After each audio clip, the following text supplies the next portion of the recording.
So we'll talk about a black film, um, another black film that made an impact on my life as a young man. I've done a video before about Idlewild. Honestly, Idlewild didn't really have a big hit when it came out, but I talked about how it was an impact on me because basically, Go Tell It on the Mountain was my childhood before my mom died. Idlewild was basically my growing up period after my mom died. After we took everything out of her apartment and put it in my playroom and closed the door, from there on it was Idlewild. Except my grandfather didn't drink alcohol and that guy was a drunk. But everything else, the not talking, the blaming, my grandfather blamed her death on me several times. The arguments. I didn't really bring no girls home. I didn't date girls. I don't do it now, but everything else, the blaming, the a part of that movie also goes into just what it was like for black men back then and how it's just different because we didn't deal with our emotions back then and back in the day. I'm talking about another movie, a black movie that made an impact on me that I don't think was really big in the black community. Moonlight. I was gonna date a girl. My brother had introduced me to her, and we agreed on a lot of stuff. And she was like, "They're trying to push gay stuff through this movie." I stopped talking after that. There's other things too. That was the main thing. A lot of people who felt like Moonlight was trying to push gay stuff on black people. There's a stigma that to make it big and get awards, you gotta play a stereotype. Like, Denzel was in Glory. There's a dude, the dude that was a leader of my church when I was younger. He said every black man should watch Glory at least once. I agree. Came out in 92. This is a movie about black slaves fighting in the Union Army, and they basically all trained to go die together. They did everything for the ability to die for the Union. That these people are willing to fight for our freedom. That we have to help them. We have to take part. We have to be a part of the struggle for our freedom. Good movie, but he didn't win Academy Award for that. Denzel Washington got the Academy Award for playing a dirty cop in Training Day. Hell of a film, good movie, but it's a stereotype. He played a gangster with a badge. Halle Berry got the Academy Award, I think, for Monsters Ball, being a hooker or a whore that got fucked on camera. The woman from the Parkers, she won for... She was the mother in Precious, and her boyfriend raped her daughter, and she was abusive to her daughter. She was smoking and all this stuff. She was a ghetto, low life, and she won the Academy Award for that. We all know about Tyler Perry's success playing Medea, and there's two there. For one, a lot of people feel like to make it big, you have to, as a black man, you got to wear the dress or get fucked in the ass. A lot of folks feel like that. Martin Lawrence in Big Mama's House. Ving Rhames got fucked in Pulp Fiction. He played a full-on flaming drag queen in Holly Hart. Yeah, good movie. Holly Hart. Wesley Snipes played Tawana Fool. He was a drag queen or cross-dresser in that movie back in the 90s. But a lot of black men that we know very well that wore the dress. I think Dennis Rodman wore the dress at one point years ago. I mean, that's the stereotype in the black community. I want to talk about my opinion of this from the LGBT viewpoint, or whatever you want to call it. What got me is black people are so quick to say that they're trying to push gay stuff on us and our sons. They're trying to make black men gay. They're trying to make black boys be fucked in the ass and be gay.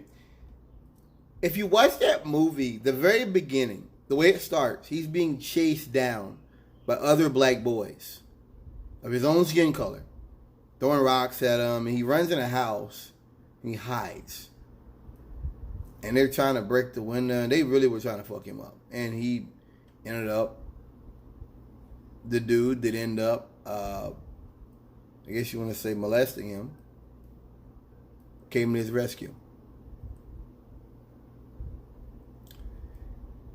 And the movie goes on. He gets bullied as a teenager. It gets worse, and he ends up going to jail. Why aren't black people bothered about that? Why is black people's response to say that drawing attention to bullying on black LGBT youth, we don't care about that. We don't care about that. But the fact that you want to even talk about black LGBT, you're pushing gay propaganda and you're trying to make all black men gay. See that?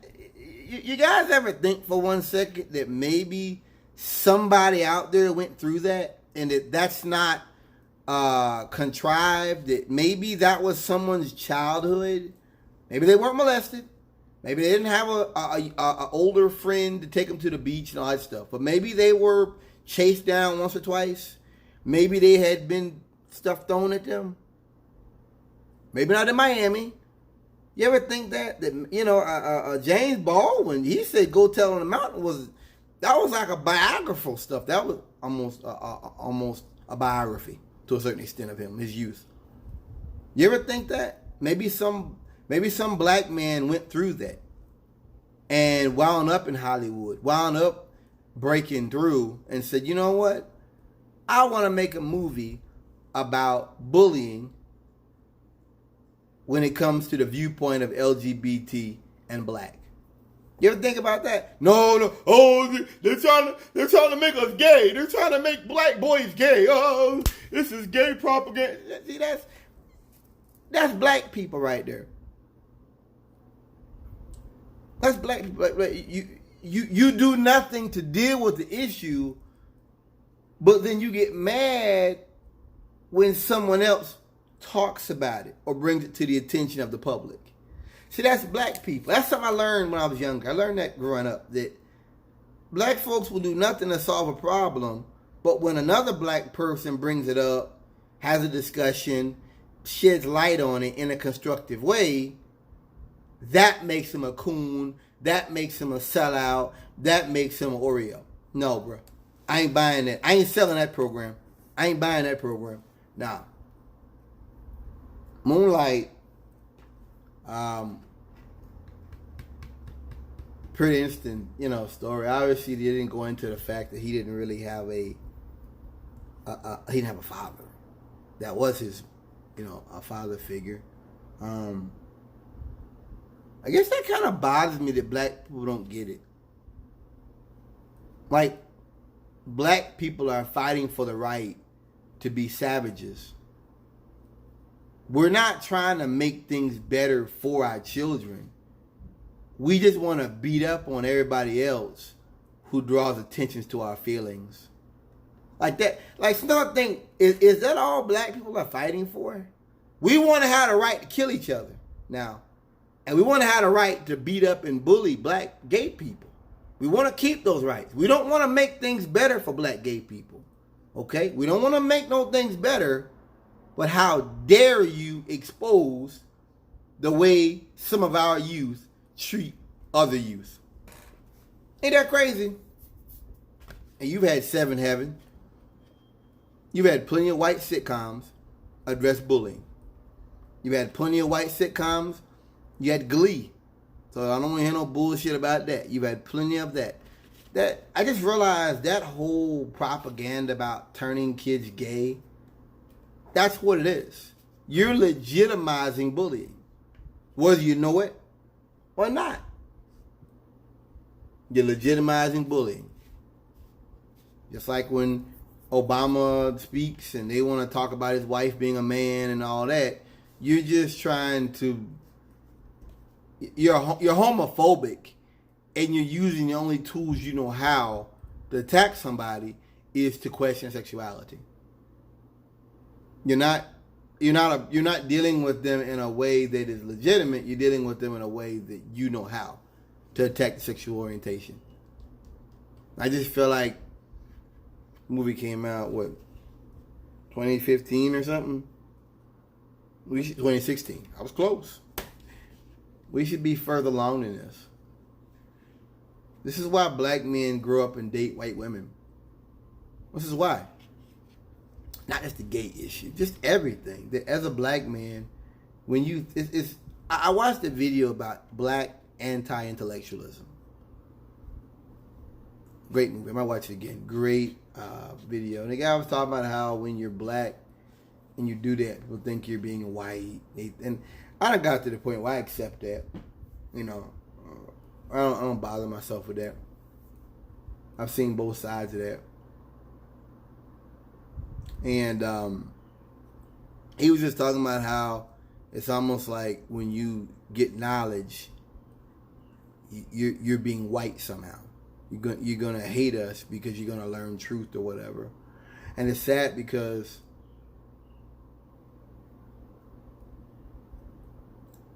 learning makes me more left than I was before.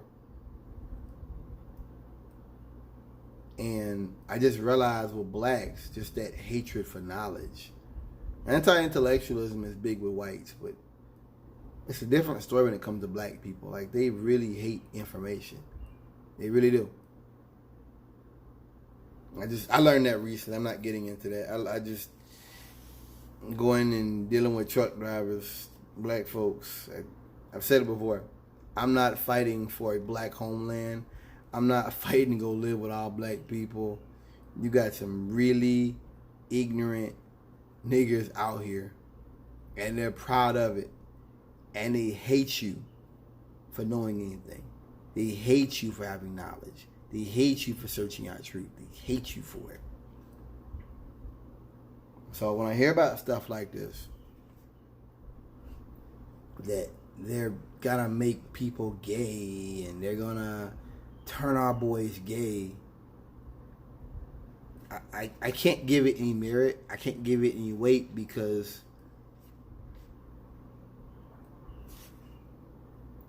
it's like this, man. If we didn't treat our own the way we do and have historically done, they wouldn't be able to do that. See, one thing about child molestation is like this. Is it comes often from not having a strong male in the picture. It's not someone busting in the house, some burglar in the bushes. No, it's someone becomes friends with that. That's what happens. And if we didn't treat black LGBT with the hate and the animosity we do, you wouldn't be able to make a movie about this. Or it wouldn't be as big as this. So, yeah. Denzel should have got he should have got awards for Glory, and Whoopi should have got awards for I think it's a Raising in the Sun, I believe. And there's a lot of other movies that should have got awards that they didn't. I'll acknowledge that. But don't sit here and tell me that this movie isn't based on reality. Don't do that. Because you're basically playing with my intellect and yours. Peace.